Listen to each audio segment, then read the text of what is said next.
Good morning, good afternoon, good evening, and good night, ladies and gentlemen, and all in between, and welcome to part 20 of the Noble Path for the Life and Suffering of Sir Brante. It's the year 1144, this is chapter 4, we're coming towards the end, and we're getting close to the revolt. Now, when last we left off, our poor mother died, and Anizot, the province, is getting closer and closer to rebellion between the two churches, as well as the nobles and the commoners. So we had a good case where we were able to get a man to confess. He killed us and we lost a life, so we've only got one life left before we face true death, but we'll see what happens.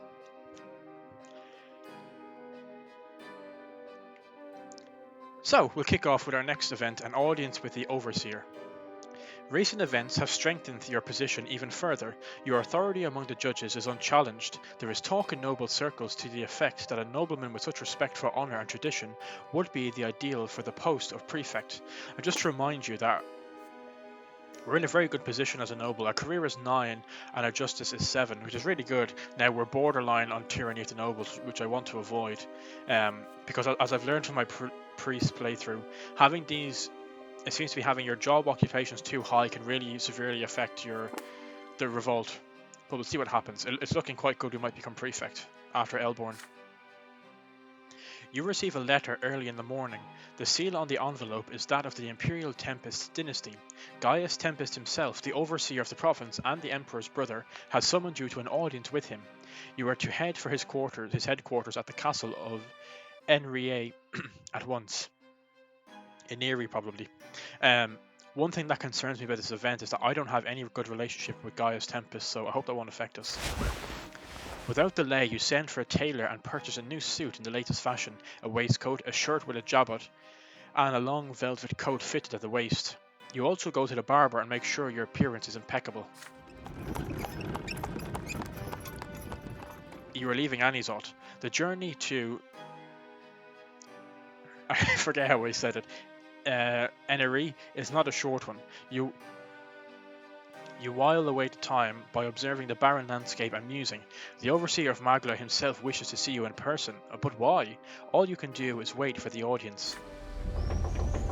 5 days later, wow, it took quite a long time, you arrive at your destination. The estate of Eneri is remarkably prosperous for the desiccated province of Magla. Gaius Tempest's home has a truly Arcanian flair, a massive stronghold surrounded by imposing walls. It is set upon a rocky ledge and encircled by a moat, with a stone bridge across it. You're expected to present yourself for an audience by noon.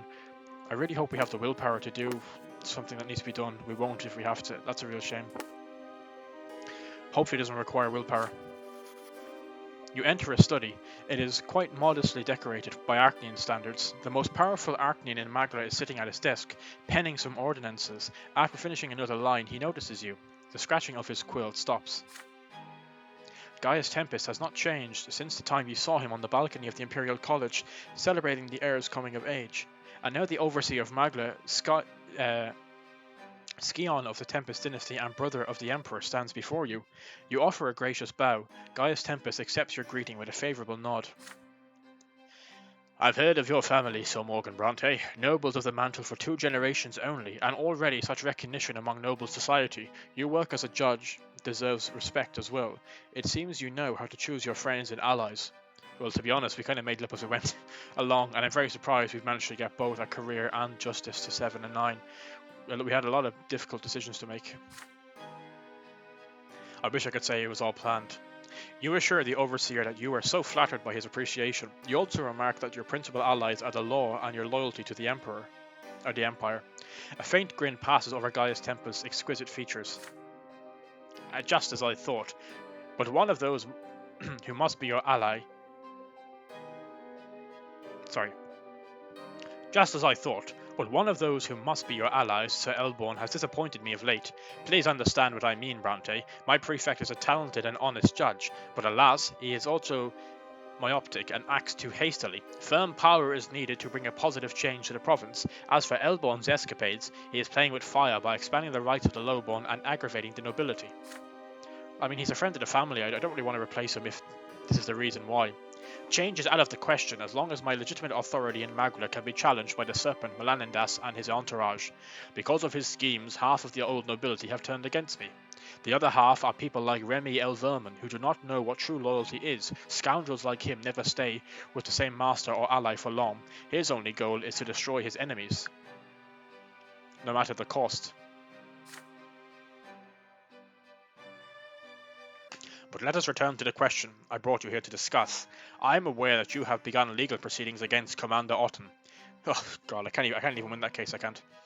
He is among those who have chosen the wrong side in my dispute with the Archduke. I will not object if this impudent youth pays for his stubbornness, but please remember his noble blood. I cannot allow a highborn Archnian to be judged by the same court that reviews the petty grievances of the lowborn. There are certain traditions that must remain inviolable. The case will not be adjudicated by the prefecture. Otten must be handed over to a noble court of honour. It is not a question of justice. By killing my legion soldiers, Otten has insulted me personally. In a court of honour, I will be able to deal with Otten properly, Archnian to Archnian. But only if you, Brante, can gather sufficient proof, and occupy such a position that not only I, but all the other nobles must heed your advice. I need a personal ally at the prefecture. If you prove to be useful to me, you will become a member of the entourage of Overseer Gaius of the Tempests. In order to give you a free hand, I will order you to be promoted to the rank of senior judge. You have already shown yourself to be worthy of the title. But remember, you are henceforth loyal to me personally and not to Prefect Elborn. Gaius Tempest gestures to a sealed envelope on his desk. This is the decree ordering your promotion. But remember that Otten must not stand trial in a prefecture court. The only judgment awaiting him is my own. May I assume that we are clear, Sir Brante?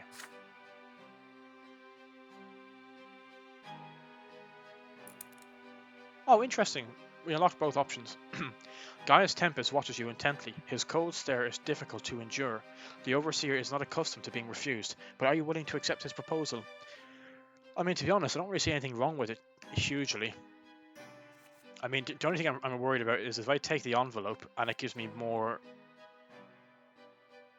career, I'll end up becoming Tyranny of the Noble, which I don't want. I can decline because of my valor, which means I'll probably have to fight him maybe.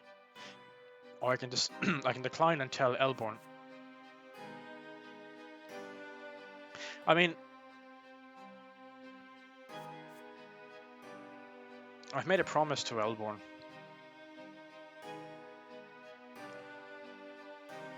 Huh. I'm actually kind of stuck here. I mean,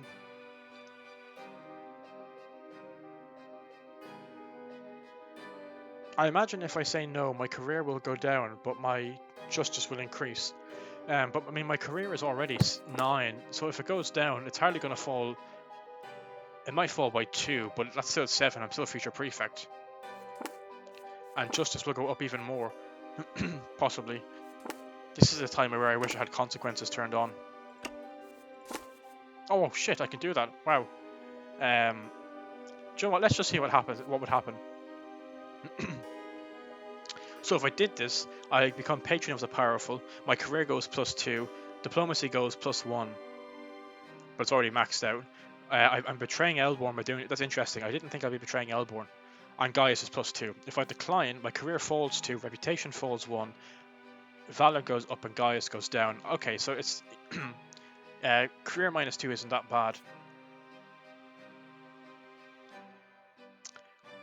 If I decide to tell Elborn, this is quite interesting actually. I might leave consequences on because this is fascinating. My career falls by 2. Justice only moves up by 1.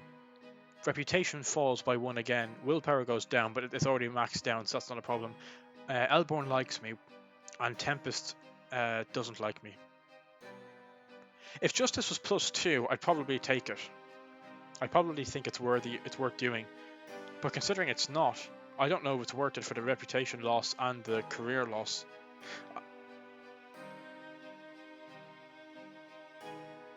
You know, although I am betraying Elborn if I do this. That's the thing that concerns me. If I become patron of the powerful, what does that tell us? Well, I'm already patron of the powerful. So that just goes up. So there's nothing too wrong about that. I will become Tyranny of the Noble, which is a problem. And diplomacy goes up. which is not really interesting for me. I don't really want to betray Elborn, but at the same time, like a reputation loss will drop us down to, tarnished honor. But I'm betraying Elborn for this. No, I'm taking the envelope. I said I was going to go all in noble. So, your head bowed, you accept the envelope. You promise the overseer that you will carry out all his orders. Gaius Tempus reclines in his chair with a satisfied air. I expected nothing less. You have risen high, Brante. You have the patronage of a noble Ocnian from the Tempest family. Don't let me down. Otton must fall. Gather evidence and prepare your case, but remember your place in this affair. It is a dispute between two Ocnians, not a human trial. It is time for the midday meal. You will depart first thing tomorrow, but you will spend the night in the castle. You leave for Anisot the next morning. Rumours about your audience with the Overseer make their way through every noble household. Becoming a senior judge is a big deal. Prefect Elborn receives the news of your promotion with the utmost surprise, but fulfills Gaius Tempest's request without any objection.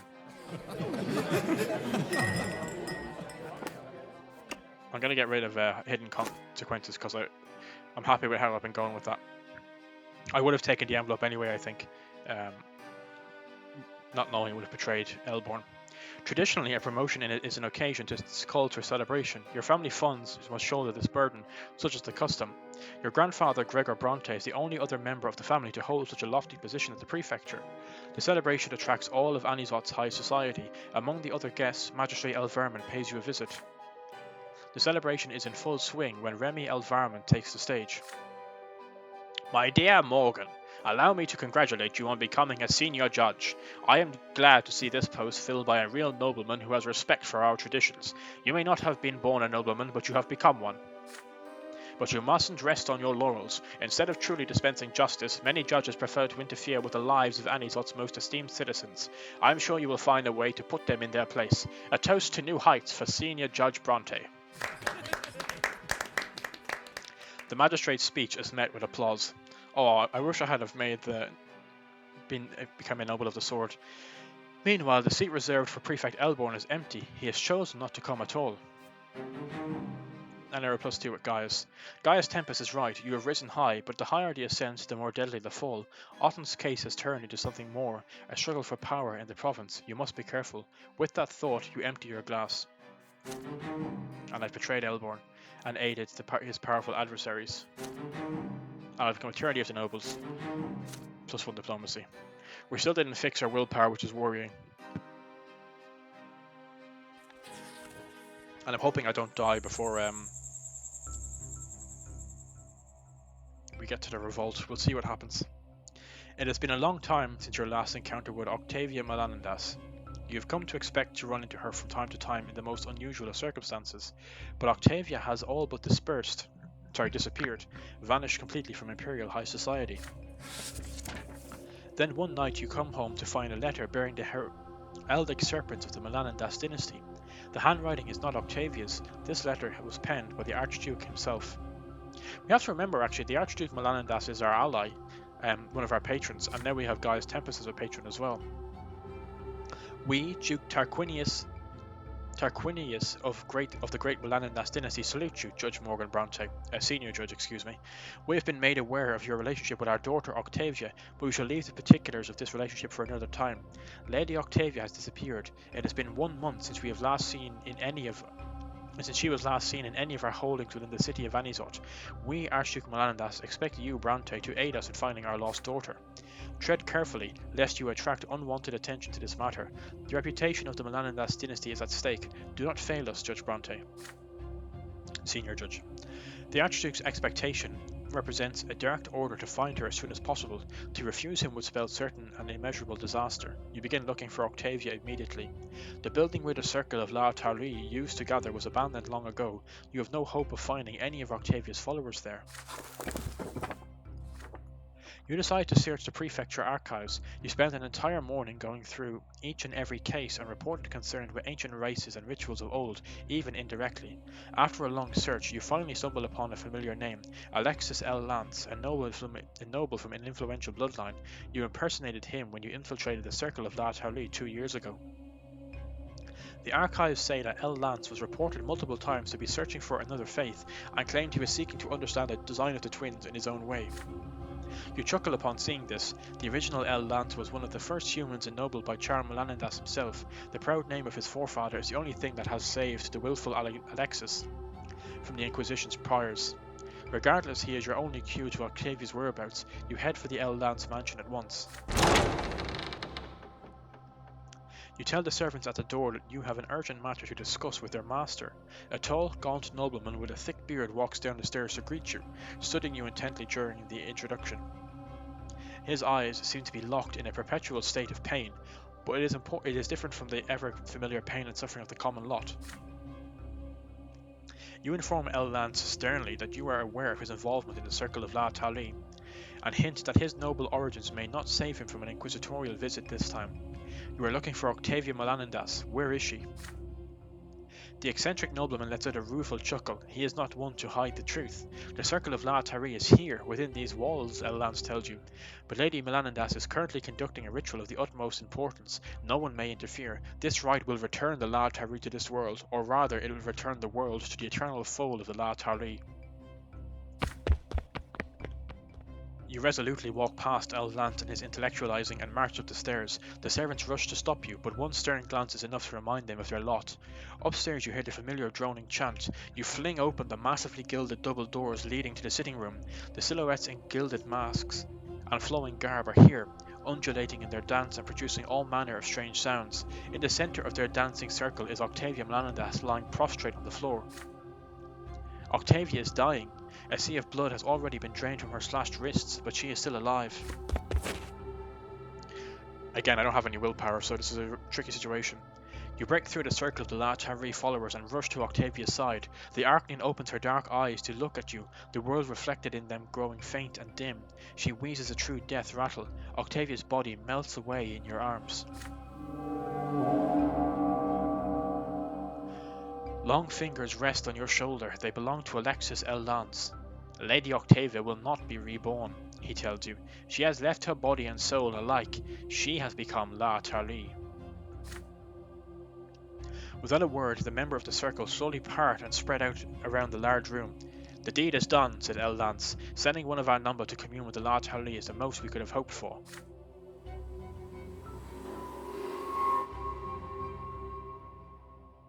Before you can compose yourself, the creature that was once Octavia flows into the room. Everyone falls silent, watching in wonder and awe. You can still recognize Octavia's features in this creature. It seems to float in the air, its body thinner, its skin now gilded and reflective in the candlelight, its eyes larger and bizarrely elongated. Octavia's followers cover the creature's delicate shoulders with a cloak and stand reverently before it. The creature that was once an Arcanian approaches you, slowly, without touching the ground at all. Its voice drones, remote and distant, like an echo from a faraway realm.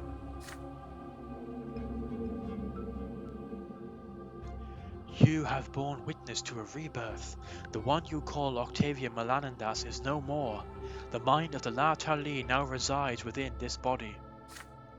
The one called Octavia has cast off the shackles of your narrow world. She has awakened, now free of blood tide, birth and other such burdens. She sees the world as it exists in the mind of the La Tali, the only true world, for all other worlds exist within it. Neither you nor any other denizen of your illusory world can return the one called Octavia to her cage. You must leave, human Morgan Brante.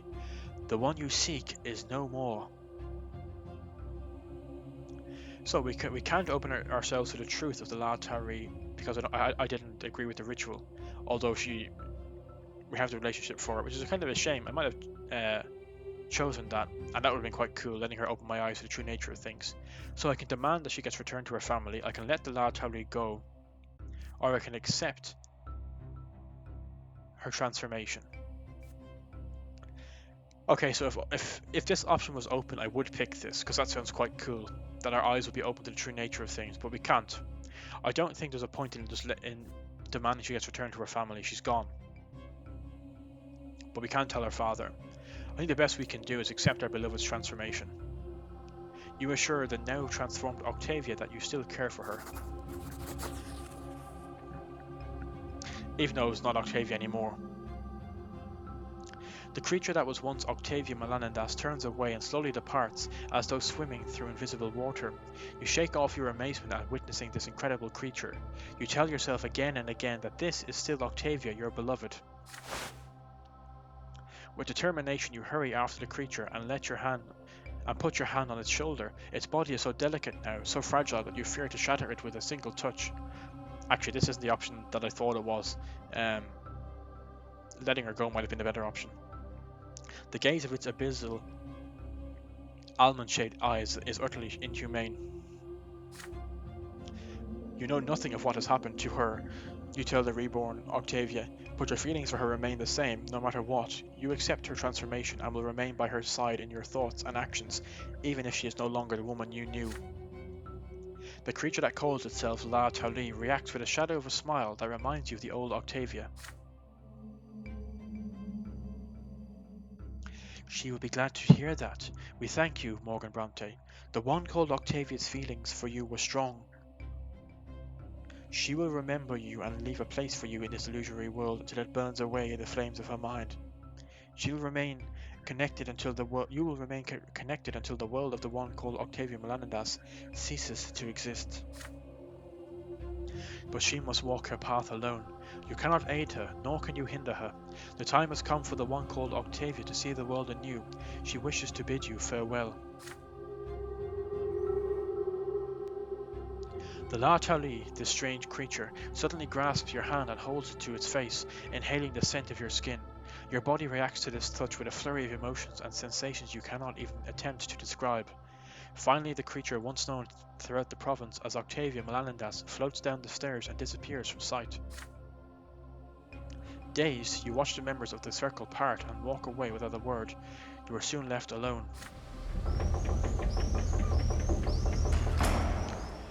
As soon as you recover from this experience, you head to Castle Serpenverde. The Archduke will not tolerate any delays when it comes to his daughter's fate. The guards escort you to the ancient throne room, the same room where Octavia once met you herself. On the throne sits the Archduke, sullen and dour. His face resembles that of a bird of prey. His lips are tightly pressed. His body is hunched and tense. You kneel before the reigning lord of the province. I have no time for formalities, Brante. Tell me what happened to Octavia. You remain kneeling, your eyes cast down. You tell him that you have been unable to find Octavia.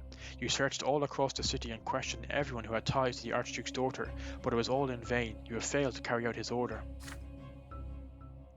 Archduke Melanendas listens, showing no emotion, but his hand clutches at his scepter harder and harder with every word. Does he even believe what you are saying?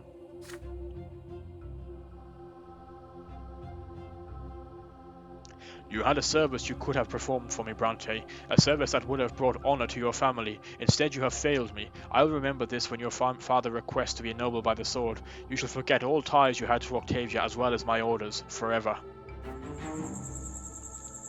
And we're now spiritually bound. Octavia's fate is inextricably bound to yours. The high road takes you back to Anizot, empty in the dark. You cannot help but think of Octavia, or the creature she has become.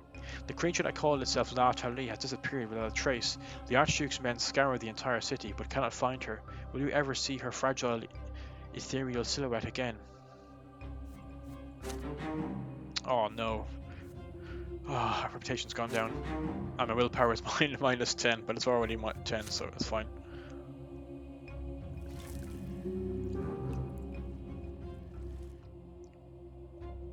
Octavious Transformation. The Archduke's daughter had transformed into a mysterious creature, neither Arcane nor human in nature. What an interesting end to Octavia's character. I really wouldn't have thought that's where it would have ended up. I wish we could have learned more and seen it through her own eyes, but that's the way it goes. The Gilded Cage, because Gloria is betrothed. Stefan's efforts are about to bear fruit. All the arrangements have been taken care of, all the negotiations are done. Gloria shall marry Sir Jose El Pelletier. It was no easy task to arrange this match between a nobleman and a commoner whose father has rejected her. Every single member of El Pelletier's family did their best to change the young nobleman's mind, but he refused to relent. Stefan did his best too. He spent an eternity convincing the groom's family that Gloria has received an excellent education and will make Sir Jose a fine wife. And so the wedding day has come. The family prepares Gloria for the long journey. The wedding ceremony will be held at a church next to the El Pelletier estate. As for the tradition demands, no one else is allowed to attend the wedding. Gloria is completely silent today. She meekly allows the servants to change her into the coarse, humble garments her lot demands she wears before the twins, all without saying a word. This is going to drive Unity down quite a lot. Gloria, say something, I beg of you. This marriage is the best thing the Brante family can do for you. You are about to join a noble bloodline. Gloria stares back at Sir Robert, her mother's husband, who never became her father. There is bitter sorrow in her gaze. I think it's more likely I'll be added to their family's opulent collection as another exhibit, but still, from the bottom of my heart I thank you, Sir Robert. You've destroyed the last of my illusions. My fate rests in the hands of my noble masters, and it always will. So Gloria's will has been broken. Father responds with a heavy sigh, at a loss for words. You prefer not to intervene. Gloria would rather not speak to you anyway. Just outside the door you hear the neighing of horses and Stefan's excited voice.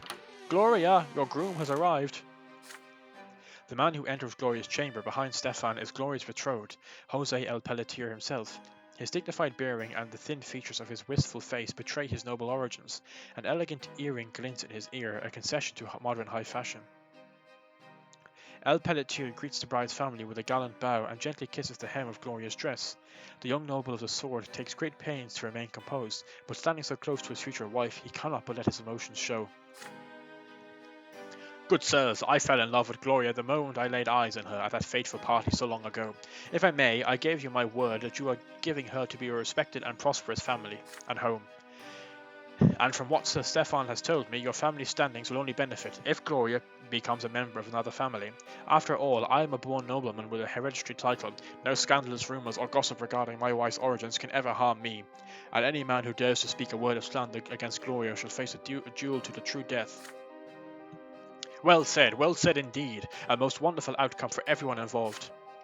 Gloria will want for nothing. I will keep her safe from all the world's troubles, free to write poetry, indulge in entertainment, and serve her husband. The enamoured noble gazes at Gloria with a tender expression. She hides her eyes behind her unkempt hair. There is a hopeless look about her. Gloria, my love, it is time. Our journey calls. The temple is ready for the ceremony. Very soon we shall announce the sacred intertwining of our destiny to the twins themselves, and then your new home and your new life await. I will do as you say, Sir El Pelletier, but please allow me to say my goodbyes to the gentlemen who have given me food and shelter. To father she gives a deep bow full of reverence. The family patriarch remains silent, but tears run down his face. Then your sister embraces Nathan, who came home gloomy and worse for wear even today. Oh, I'm sorry, I drank all night. I couldn't stop. I just can't accept you won't be at home anymore. She ruffles her younger brother's hair and whispers something in his ear. His face brightens, if only a little. And then she bows to Stefan, a bow so impeccable it can only be interpreted as a mockery. She walks past you scornfully, refusing to recognize your presence with even the slightest gesture. Farewell, Morgan. I must admit you did a fine job getting me out of the way. I hope it was worth it.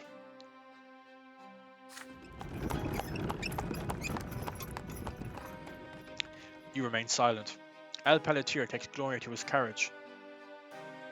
The driver flicks his whip, and the horses take the bride and groom outside the city and to the church to face the twins and the austere ritual that awaits them.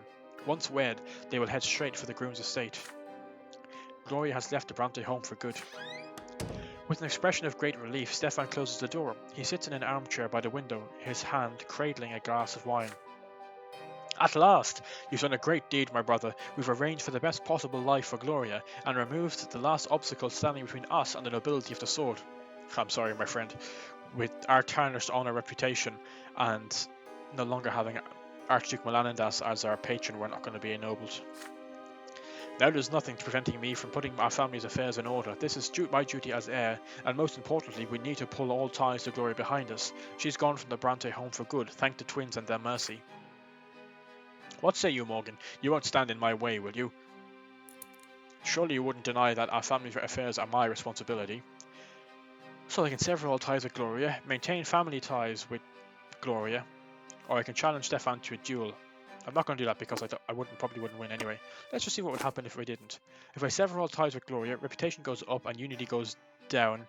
I can't do that because if I do that, unity will go 0 and the Brante family will fall apart. I think, if I looked at that right. Yeah, the family falls apart. Well, it's going to fall apart anyway, apparently, because it's less than 2.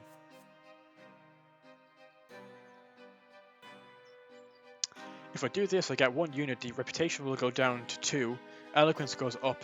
If I challenge Stefan to a duel, I have a duel impending with Stefan, Gloria gets married anyway, and Robert will fall down to 1. I don't know what to do here, to be honest. I mean, reputation will go back up to 4, but the family will collapse. I mean, Stefan's already maxed relationship. I think I have to maintain family ties with Gloria. I'll lose 1 reputation with Stefan, but at the drop us down to 4, which isn't too bad, but it gives us a chance to get out of the situation of the family falling apart. Slowly you rise from your seat and shake your head at Stefan's words. Your elder brother glares at you in confusion. You assail Stefan's confidence with a long, fervent speech. Gloria lived in this home for so many years. She grew up with you and shared your joys and sorrows. She is your mother's daughter. Cutting all ties with her will be cowardly and bring your disgrace to your name. Gloria may be a child of lowly birth who does not belong to your blood tide, but the family ties go beyond mere blood and social standing. How could you even think of erasing her from your memory as though she never existed? Gloria used to be a permanent fixture in this home, that I cannot deny, but that time has passed. It is blood that unites a family. If there's no blood, there's nothing to talk about. You fold your arms on your chest before offering a retort. No. You aided Stefan and got Gloria to agree to the wedding. You also had a say in your sister's future, and now you must have a say in your family's treatment of her, and you say that your family will remain in touch with Gloria. Stefan needn't fear any harm or dishonour from that. She belongs to another bloodline now. The Brante family are safe from scandal. So be it. We'll stay in touch with Gloria. You're right, she's no threat to us anymore. Now take your glass, Morgan. A toast to the future of the Brante family. Okay, I'm happy with that. I thought Stefan would react a bit more, maybe a bit more angry than that.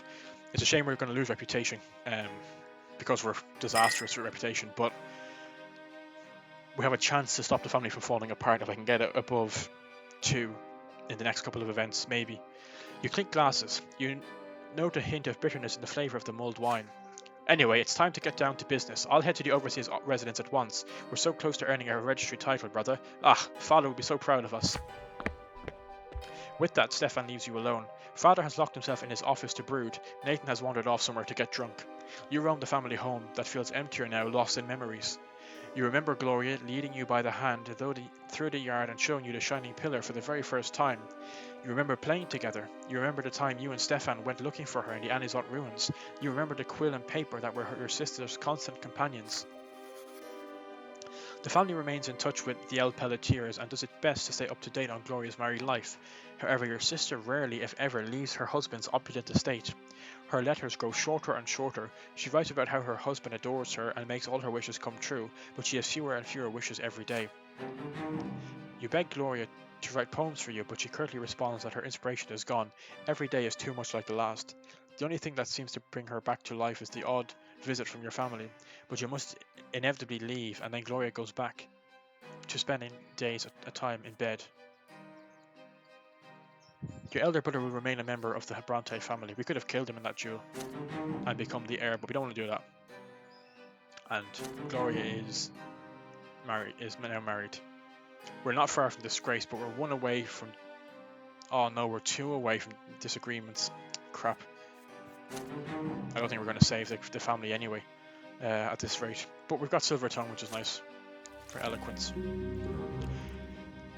Gloria got married at year 1144. Gloria has become the wife of the noble Sir El Pelletier and left the estate for good.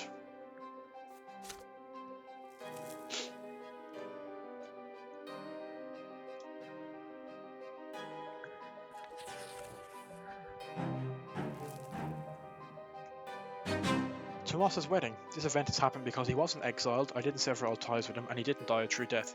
So this looks like a happy ending for Tommas. Oh, I love his music. Tommas's wedding. This is a day you remember well. It began with a loud, impatient knock at the door. You are surprised to see Tommas paying a visit to your home. There is joy on his face as your old friend shakes your hand. Brante, it's been a while since I saw you last. I've just got back to the city. I visited my folks, then ran straight here. Alton finally stopped handing me. I'm sure out that whole mess is over for good. You invite your friend in, but he gestures for you to wait, a sly smile on his face. I'm in a hurry right now, buddy. So much to do, so little time. I'll explain. I just got back from Sulmina. There was this girl in the village, a shopkeeper named Mia. She gave me shelter, and I ended up falling head over heels in love with her. You congratulate your friend and pat him on the shoulder with joy. He laughs happily. My poor ma and pa, all their life they'd hoped I'd marry a noblewoman. I used to hope for that too when I was young, but now I know some things matter more than noble titles. Maya's about to be my wife. You offer Tommas words of congratulation, but he suddenly grows serious. Alton's left me alone, but Mira and I will still be better off far away from Annie's lot. I wasn't happy serving in the Legion anyway. I thought the nobleman's lot would set me free from suffering and do the same for my descendants, but it just ain't that simple. I was less free than ever. I'll be better off as a commoner again, earning my living by the sweat of my brow. A farmstead might not be in a state, but the high and mighty won't ever set their sights on me again. My life in peace. I'll live my life in peace just like I wanted. I just got one more request for you, though, Morgan. You've done so much for me, but I'd be honoured if you'd be a witness to my wedding vows before the twins. I can bid him farewell, which gives me willpower, and Tommas starts his new life. But I can bear witness to his vows, and I'll get 10 willpower, which is excellent, putting us back on 0. That came just in time. I couldn't do that as a priest anyway, actually, I don't think. But let's bear witness to their wedding vows, get our willpower back to 0, which is excellent, and wish Tommas the best on his new life. You and Tommas have come a long way together, and now you will see him off to a new life. This is the best ending for Tommas, I think. I'm really happy we got it. And I'm really happy that he is happy. Your hand comes to rest on Tommas's shoulder. It would be an honour and privilege for you to be a witness at your friend's wedding. It's small events like these that really make this game worthwhile. You know, it is suffering and it's difficult and it's tough going. But there is light in the tunnel. Tommas glows with joy. Wonderful! You've got no idea what this means to me, Morgan. I gotta go get ready.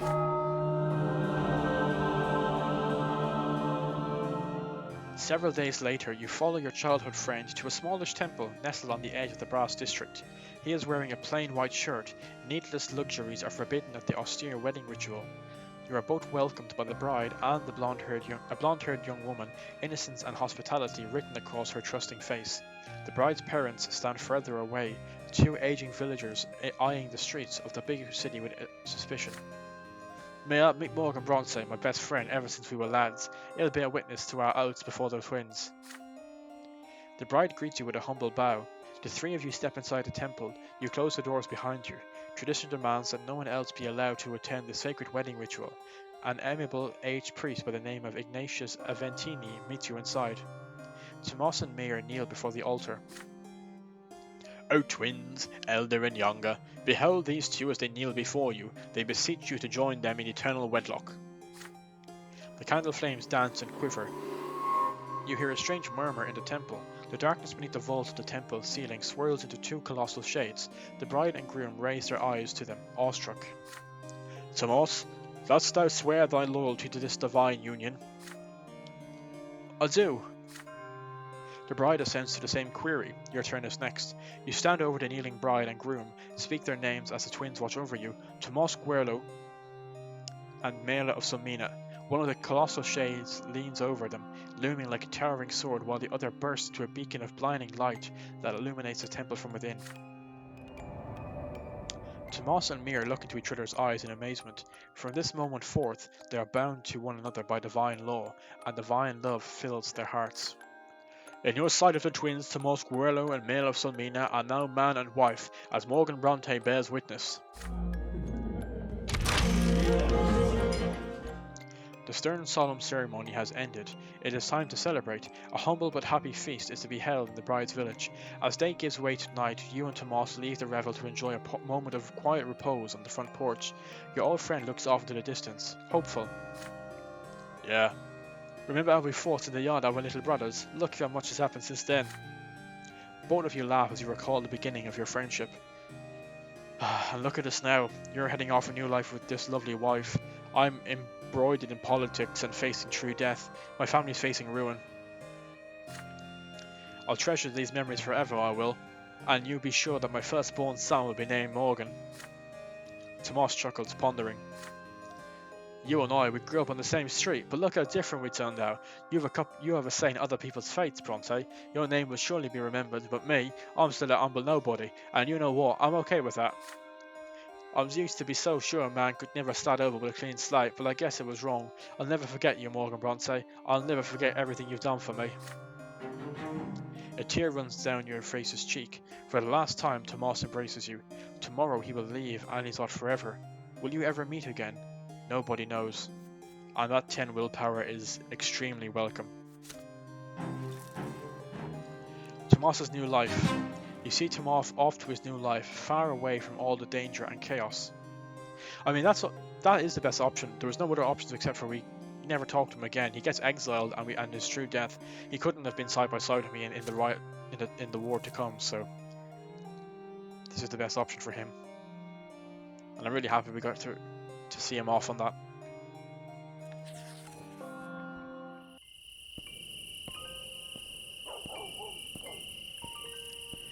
So I'm going to leave it there for this episode. I hope you've enjoyed it. Let me know how you think all the decisions are going. Would you have chosen differently? And what do you think is going to happen in the future? And if you can, please consider giving a like to the channel and subscribing to join me on this last journey of Morgan Brante. And we'll see what happens next. I'll see you in the next video. Take care and have a good day.